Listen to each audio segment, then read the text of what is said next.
Hi hello friends, welcome to my channel MKJB homes. இன்றைக்கி நம்ம பார்க்க போகிற வீடியோட டாபிக் என்ன அப்படின்னு பார்த்தீங்கன்னா, நம்மளுக்கு வருஷத்தில் ஒரு நாள் வந்து சூரிய கிரகணம் வரும். ஸோ அப்படி வரக்கூடிய சூரிய கிரகணம் வந்து இந்த ஏப்ரல் மாதம் வந்து நம்மளுக்கு வந்து வரப்போகுது. ஸோ அப்படி வரக்கூடிய அந்த சூரிய கிரகணம் வந்து ஏப்ரல் மாதம் எத்தனாம் தேதி வந்து வரப்போகுது, என்னைக்கு எப்போத்துலேருந்து ஸ்டார்ட் ஆகி எப்போ முடிய போகுது, அப்புறம் வந்து ப்ரெக்னெண்ட்டாக இருக்கிறவங்க அவங்களுக்கும் சரி, அவங்க வயிற்றில் வளர்ற குழந்தைக்கும் சரி இந்த சூரிய கிரகணம்னால ஏதாச்சும் பாதிப்பு இருக்குமான்னு சொல்லி நம்ம இந்த வீடியோவில் வந்து பார்க்க போகிறோம். ஸோ அந்த டைமில் வந்து ப்ரெக்னெண்ட்டாக இருக்கிறவங்க எந்த மாதிரிலாம் இருக்கணும், எந்த மாதிரிலாம் இருக்கக்கூடாதுன்னு சொல்லியும் நம்ம இந்த வீடியோவில் பார்க்க போகிறோங்க.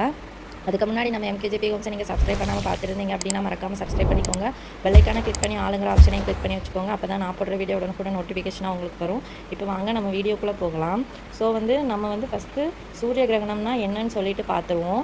எல்லாருக்குமே தெரிஞ்ச ஒரு விஷயம், சூரிய கிரகணம்னா என்ன அப்படின்னா, பூமி வந்து சூரியனை சுற்றி வருது, பூமியை வந்து நிலா சுற்றி வருது. ஸோ இந்த மூணு வந்து ஒரே நேர்கோட்டில் சந்திக்கக்கூடிய ஒரு ஒரு நிகழ்வு தான் சூரிய கிரகணம் அப்படின்னு வந்து நம்ம சொல்லுவோம். அது வந்து எல்லா வருஷத்துலையும் ஒரு நாள் வந்து நடக்கும். ஸோ அதே மாதிரி இந்த வருஷமும் இந்த ஏப்ரல் மாதம் வந்து இந்த சூரிய கிரகணம் வந்து நடக்க போகுதுங்க.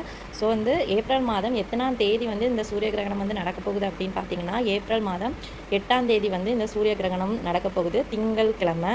ஸோ வந்து நம்ம இப்போ தேதி என்ன அப்படின்னு பார்த்துட்டோம். இப்போ இந்த சூரிய கிரகணம்னா என்ன அப்படின்னா, நம்ம வந்து பூமியிலேருந்து சூரியனை பார்க்கும்போது அந்த சூரியனோட ஒரு பகுதி வந்து நம்மளுக்கு வந்து தெரியும். ஸோ அந்த ஒரு பகுதியை வந்து இந்த நிலா வந்து மறைக்கும். ஸோ அந்த ஒரு நிகழ்வு தான் வந்து நம்மளுக்கு வந்து சூரிய கிரகணம் அப்படின்னு சொல்லுவோம். ஸோ இங்கே நடக்கக்கூடிய இந்த சூரிய கிரகணம் வந்து ஏப்ரல் 8ஆம் தேதி நடக்குதுன்னு நான் சொன்னேன். ஸோ அந்த டைமில் வந்து சூரியனை வந்து முழு நிலவு வந்து மறைக்குது நடுப்பகுதியில். ஸோ அந்த மாதிரி நடக்கிற ஒரு சூரிய கிரகணம் வந்து நம்மளுக்கு வந்து இங்கே நடக்க போகுது. ஆனால் வந்து அது வந்து நம்ம இந்தியாவில் வந்து தெரியுமான்னு கேட்டால் தெரியாது. அதே மாதிரி பார்த்திங்கன்னா, இந்த சூரிய கிரகணம் வந்து நம்மளுக்கு தெரியாததுனால அதனால் வந்து நம்மளுக்கு வந்து எந்த பாதிப்பும் இருக்காது. ஸோ ஏன்னா மெயினான ரீசன் வந்து பார்த்திங்கன்னா, இந்த சூரிய கிரகணம் வந்து நம்ம இந்தியாவில் வந்து நைட்டு வந்து நடக்க போகுது. அதனால் வந்து நம்மளுக்கு வந்து எந்த விதமான பாதிப்புமே இருக்காது. ஸோ நம்ம எந்த விதமான பாதிப்பும் இருக்காதுன்னு சொல்லிட்டோம். இதில் இருந்தே உங்களுக்கு எல்லாருக்கும் தெரிஞ்சிருக்கும்.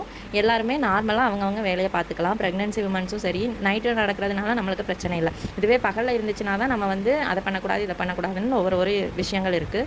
ஸோ நைட்டு நடக்கிறதுனால ஒன்றுமே இல்லை. உங்களோட ரெகுலர் ரொட்டீனான வேலைகளை நீங்கள் பார்த்துட்டு உங்களுக்கு என்னென்ன சாப்பாடெல்லாம் சாப்பிடணுமோ சாப்பிட்டுட்டு எவ்வளோ சீக்கிரம் தூங்க முடியுமோ அவ்வளோ சீக்கிரம் நீங்கள் தூங்கிடுங்க. யாருக்குமே எந்த விதமான பாதிப்பும் வந்து இந்த சூரிய கிரகணம் வரப்போகிறதுனால இல்லை.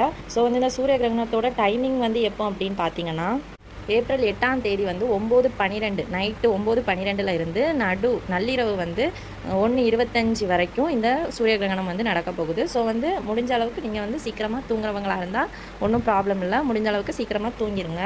ஸோ மற்றபடி வெளியே வந்தாலுமே நம்ம இதில் இந்தியாவில் வந்து தெரியாததுனால நம்மளுக்கு வந்து எந்த விதமான பாதிப்புமே இல்லைங்க. இதுதான் வந்து இந்த சூரிய கிரகணத்தோட டைமிங்.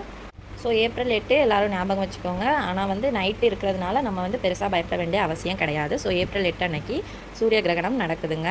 இது வந்து மற்ற நாடுகளில் வந்து தெரியுமா இருக்கும், நம்ம இந்தியாவில் வந்து தெரியாததுனால நம்மளுக்கு வந்து எந்த விதமான பாதிப்பும் இல்லை. ஸோ இந்த வீடியோட டாபிக் உங்களுக்கு யூஸ்ஃபுல்லாக இருக்கும்னு நினைக்கிறேன். இந்த வீடியோட டாபிக் உங்களுக்கு பிடிச்சிருந்துச்சு அப்படின்னா லைக் பண்ணுங்கள், ஷேர் பண்ணுங்கள், கமெண்ட் பண்ணுங்கள். மறக்காமல் எம்கேஜேபி ஹோம்ஸை சப்ஸ்கிரைப் பண்ணுங்கள், நம்ம சேனலுக்கு சப்போர்ட் பண்ணுங்கள். Thank you friends.